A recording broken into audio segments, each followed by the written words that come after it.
I'm Spencer Covey, and here's my informative speech on Vince Lombardi. I don't have an audience, but oh well. All right, what do you think of when you hear the name Vince Lombardi? Many people just think he is just an NFL coach that is well known. If you were to ask me this a few days ago or a few weeks ago, I would have answered the same. But after doing a lot of research and studying, I've come to find that Vince Lombardi is one of the greatest coaches of all times of any sport, and he built a dominating team in the Green Bay Packers, and his coaching experiences. I'm going to inform you on Vince Lombardi's early years, his accomplishments, and his philosophy of coaching. First, I'm going to look at his early years. According to VinceLombardi.com, he was the oldest of 5 children and grew up in New York in a Catholic family. Growing up, he wanted to become a priest, and when he first went to college, he went to study to become a priest. That only lasted a few years, and he switched to a smaller school where he first started playing football. And after 1 year at this small junior college, he earned a scholarship to Fordham University, where he was a defensive lineman at a whopping 5'7", 170 pounds, which compared to nowadays D linemen, they're 6'3", 300 pounds. So it's kind of funny. In his early years, he tried different things. He tried semi-professional football after college. He tried being a debt collector and many other odd things that were real flaky for a couple years before he started coaching. He then coached at St. Cecilia High School, Fordham, West Point, and a couple years with the New York Giants before he started his tenure with the Green Bay Packers for what he's best known for. Now that we've looked at his early years, I'm going to tell you about some of his accomplishments. According to Pro Football Hall of Fame, Vince Lombardi won 5 NFL championships, which ranks the second most all time.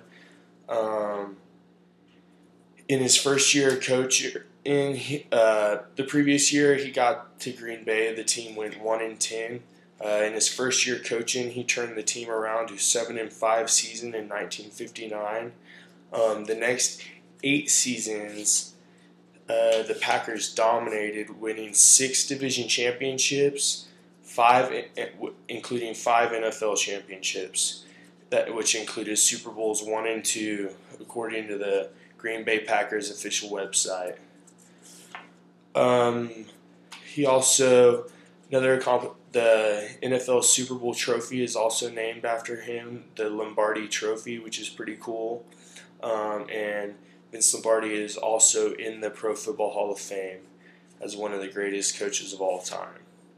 Now that we've looked at his accomplishments, lastly, I'm going to look at his philosophy of coaching and what made him so successful.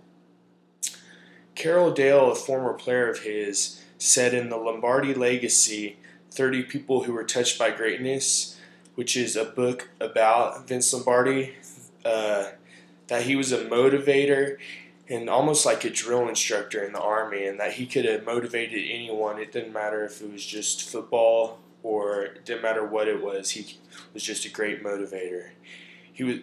What Dale got from him was, whatever you're doing, do your all and give it your best. Lombardi was real adamant about setting goals, and once you set your goal, sacrifice whatever you had to do to reach that final goal.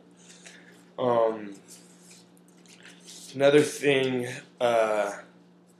his philosophy, he was really harsh on players. He was known for really chewing out players and really getting in their face to make sure they reach their potential.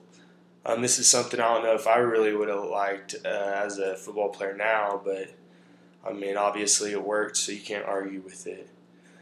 Defensive end Willie Davis said in an article published by the Daily Press on April 11th of this year that Lombardi was an expert at chewing out players. He said you didn't want to make Lombardi mad, and you didn't want to have to end up being chewed out. So this actually drove the players to give it their best to actually avoid the chewing out, which is kind of funny.